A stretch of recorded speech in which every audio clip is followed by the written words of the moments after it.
Saudi அரேபியாவில் நடந்த ஒரு சுவாரஸ்யமான சம்பவம். 78 வயது முதியவர் ஒருவர் சோர்வால் மயங்கி விழுந்து சவுதி அரேபியாவில் உள்ள ஒரு தனியார் மருத்துவமனையில் அனுமதிக்கப்படுகிறார். அவருக்கு 24 மணி நேரமும் ஆக்சிஜன் வழங்கப்பட்டது. அல்ஹம்துலில்லாஹ், விரைவில் அவர் குணமடைந்தார். மருத்துவர் அவருக்கு 2000 சவுதி ரியால் பில்லை கொடுத்தபோது அந்த நபர் அழத் தொடங்கினார். மருத்துவர் மெதுவாக, தயவுசெய்து அழாதீர்கள், நானே பில்லை கட்டுகிறேன் என்றார். முதியவர் பதிலளித்தார், நான் பில்லை நினைத்து அழவில்லை, என்னால் அதை வாங்க முடியும். நான் அழுகிறேன் ஏனென்றால் 78 ஆண்டுகளாக அல்லாஹ்வின் காற்றை சுவாசித்து வருகிறேன். ஒரு ரியாலை கூட செலுத்தவில்லை என்பதை உணர்ந்தேன். 24 மணி நேர ஆக்சிஜனுக்கு 2000 சவுதி ரியால் செலவாகும் என்றால் அல்லாஹ்வின் வாழ்நாள் முழுவதும் ஆசீர்வாதங்களுக்கு நான் எவ்வளவு கடன்பட்டிருக்கிறேன். மருத்துவர் கண்ணீருடன் தலைகுனிந்தார்.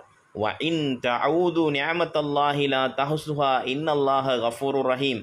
இன்னும் அல்லாஹ்வின் அருட்கொடைகளை நீங்கள் கணக்கிட்டால் அவற்றை வரையறை செய்து நீங்கள் எண்ணி முடியாது. நிச்சயமாக அல்லாஹ் மிக்க மன்னிப்பவனாகவும் மிக கருணையுடையவனாகவும் இருக்கிறான் என்று அல்லாஹ் குர்ஆனிலே 16வது அத்தியாயத்தில் 18வது வசனத்திலே குறிப்பிட்டு காமிக்கின்றான். அன்பானவர்களே,